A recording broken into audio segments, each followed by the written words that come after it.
ایک وقت کی بات ہے، ایک دور دراز سلطنت میں ایک شہزادہ عالیان نامی ایک بہادر اور نڈر نوجوان رہتا تھا۔ شہزادہ عالیان کے بارے میں مشہور تھا کہ وہ نہ صرف اپنی تلوار بازی میں ماہر تھا بلکہ اس کا دل بھی بہت نرم تھا۔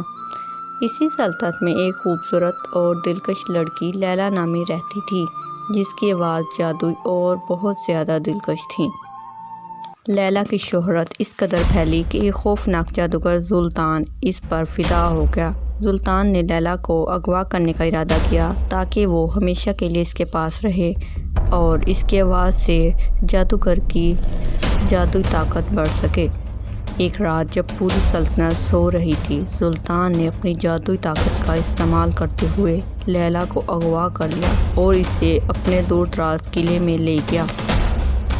جب شہزادہ عالیان کو اس واقعے کا علم ہوا، اس نے فوراً لیلا کو بچانے کا عزم کیا۔ وہ اپنی سب سے قیمتی تلوار لے کر اور اپنے وفادار گھوڑے پر سوار ہو کر جادوگر قلعے کی طرف روانہ ہوا۔ راستے میں اس نے مختلف مشکلات اور خطرات کا سامنا کیا لیکن اس کا عزم کبھی نہیں ڈگمگایا۔ جب وہ جادوگر کے قلعے تک پہنچا، اس نے دیکھا کہ قلعے کی دیواریں بلند اور مضبوط تھیں، چاروں طرف پہرے دار تھے۔ شہزادہ عالیان نے اپنی حکمت اور بہادری کا استعمال کرتے ہوئے قلعے میں داخل ہونے کا منصوبہ بنایا۔ اس نے رات کے اندھیرے میں چپکے سے قلعے کی دیوار پر چڑھ کر اندر داخل ہونے کا راستہ ڈھونڈ لیا۔ قلعے کے اندر سلطان نے لیلا کو ایک بلند ٹاور میں قید کر رکھا تھا اور اس پر سخت پہرا تھا۔ شہزادہ عالیان نے پہرے داروں کو چکمہ دے کر اور اپنی تلوار کی مدد سے ان کو شکست دے کر ٹاور تک پہنچنے میں کامیاب ہو گیا۔ جب سلطان کو عالیان کی موجودگی کا علم ہوا تو وہ خود اس کے سامنے آیا۔ ایک شدید جنگ چھڑ گئی۔ سلطان نے اپنی جادوئی طاقت کا استعمال کرتے ہوئے عالیان پر کئی حملے کیے لیکن عالیان نے اپنی تلوار اور دلیری سے تمام حملوں کو ناکام بنا دیا۔ آخرکار عالیان نے اپنی تلوار کی بھرپور وار سے سلطان کو شکست دی اور اس کا ہمیشہ ہمیشہ کے لیے خاتمہ کر دیا۔ لیلا آزاد ہو گئی اور شہزادہ عالیان کے ساتھ واپس سلطنت میں لوٹ آئی۔ سلطنت کے لوگ ان کی واپسی پر بہت خوش ہوئے اور ایک بڑی تقریب منعقد کی گئی۔ شہزادہ عالیان اور لیلا کی بہادری کی کہانی نسل در نسل سنائی جانے لگی۔ دونوں نے بعد میں شادی کر لی اور اپنی زندگی خوشی و امن کے ساتھ گزاری۔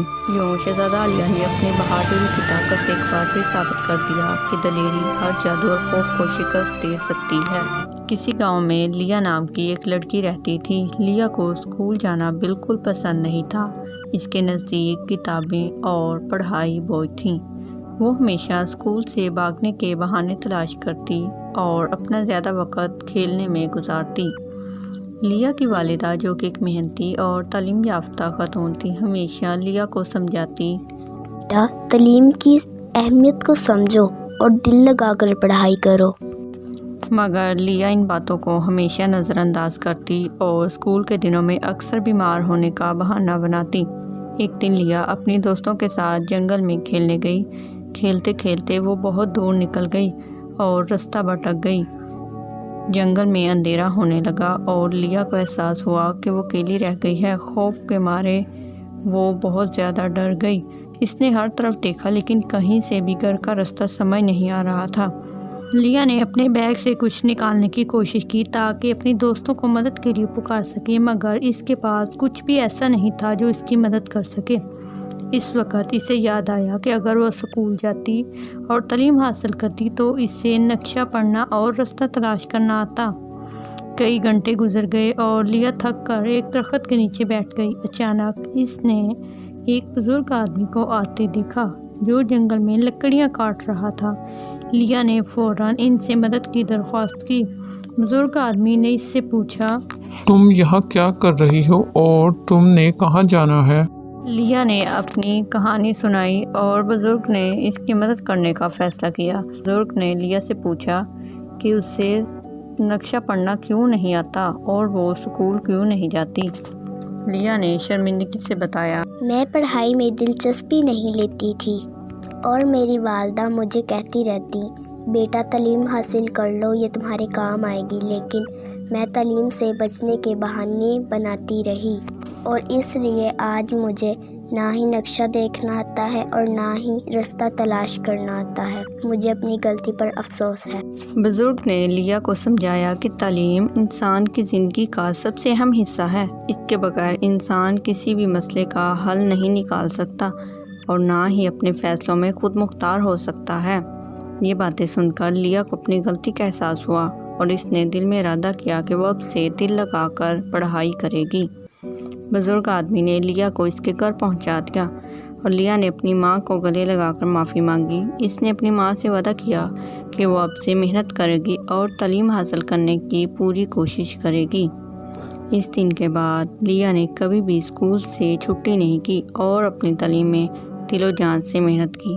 اس نے اپنی کلاس میں بہترین نتائج حاصل کیے اور سب کے لیے ایک مثال بن گئی کہ محنت اور لگن سے کسی بھی مصیبت کا حل نکالا جا سکتا ہے۔ پیارے بچوں، ہمیں بھی تعلیم کی اہمیت کو سمجھ کر دل لگا کر پڑھائی کرنی چاہیے تاکہ ہم بھی ایک کامیاب انسان بن سکیں اور اپنی مشکلوں کا خود حل نکال سکیں۔ دوستی کا امتحان۔ کسی گاؤں میں دو دوست رہتے تھے، عامر اور بلال۔ دونوں بچپن کے ساتھی تھے اور ایک دوسرے کی زندگی میں بہت اہمیت رکھتے تھے۔ عامر ایک محنتی لڑکا تھا جو ہر وقت اپنے کام میں مشغول رہتا تھا، جبکہ بلال ایک شرارتی اور ہنسی مذاق پسند لڑکا تھا۔ ایک دن گاؤں میں ایک بڑا میلہ لگنے والا تھا۔ سب گاؤں والے بہت خوش تھے اور میلے کی تیاریوں میں مصروف تھے۔ عامر نے بھی فیصلہ کیا کہ وہ اپنے کام سے چھٹی لے کر میلہ دیکھنے جائے گا۔ بلال بھی خوش تھا اور عامر کے ساتھ جانے کا منصوبہ بنا رہا تھا۔ میلے کے دن عامر اور بلال صبح سویرے ہی نکل پڑے۔ میلہ بہت بڑا تھا اور ہر طرف رنگ برنگ کے کھیل، کھانے پینے کی چیزیں اور جھولے لگے ہوئے تھے۔ دونوں دوست بہت خوش تھے اور ہر چیز کا لطف اٹھا رہے تھے۔ دوپہر کے وقت جب وہ دونوں میلے میں گھوم رہے تھے، عامر کی نظر ایک چھوٹے بچے پر پڑی جو روتا ہوا نظر آیا۔ عامر نے فوراً بچے کے پاس جا کر پوچھا، کیا ہوا بیٹا، تم کیوں رو رہے ہو؟ بچے نے روتے ہوئے جواب دیا، میں اپنی والدین سے بچھڑ چکا ہوں، مجھے ان کے پاس جانا ہے، مجھے اپنے والدین کے پاس جانا ہے۔ عامر نے بلال سے کہا، ہمیں اس کی مدد کرنی چاہیے اس کے والدین کو ڈھونڈنے میں۔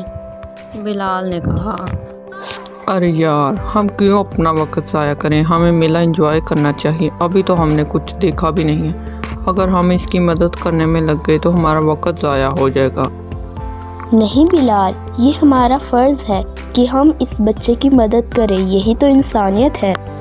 ٹھیک ہے، لیکن اگر ہم نے میلے کا لطف نہیں لیا تو پھر کیا فائدہ میلے میں آنے کا؟ یہی تو دوستی اور انسانیت کا امتحان ہے میرے دوست۔ عامر اور بلال اس کے بعد بچے کو لے کر میلے کے اناؤنسمنٹ بورڈ پر گئے اور بچے کے والدین کو بلانے کا اعلان کیا۔ کچھ دیر بعد بچے کے والدین بورڈ پر پہنچ گئے اور بچے کو دیکھ کر ان کی آنکھوں میں خوشی کے آنسو آ گئے۔ انہوں نے عامر اور بلال کا شکریہ ادا کیا اور انہیں بہت ساری دعائیں دی اور بتایا کہ یہ ہمارا اکلوتا بیٹا ہے، ہم پتہ نہیں کتنی دیر سے اسے ڈھونڈ رہے تھے، اگر تم لوگ اسے نہیں ڈھونڈتے تو پتہ نہیں ہمارا کیا بنتا۔ اس واقعے کے بعد بلال نے سمجھا کہ دوستی اور انسانیت سب سے بڑھ کر ہے۔ اس نے عامر سے معافی مانگی اور کہا، تم صحیح تھے دوست، مجھے معاف کر دو، ہمیں ہمیشہ دوسروں کی مدد کرنی چاہیے، یہی تو اصل زندگی ہے اور یہی انسانیت کا تقاضا بھی ہے۔ عامر نے بلال کو گلے لگا لیا اور دونوں نے میلے کا باقی دن بھرپور طریقے سے انجوائے کیا۔ اس دن کے بعد ان کی دوستی مزید مضبوط ہو گئی اور بلال نے عہد کیا کہ وہ بھی عامر کی طرح ایک محنتی۔ اس کہانی سے ہمیں یہ سبق ملتا ہے کہ ہمیں ہمیشہ دوسروں کی مدد کرنی چاہیے۔ پیارے بچوں، اگر میری کہانی آپ کو پسند آتی ہے تو لائک، شیئر اینڈ سبسکرائب کرنا مت بھولیے گا۔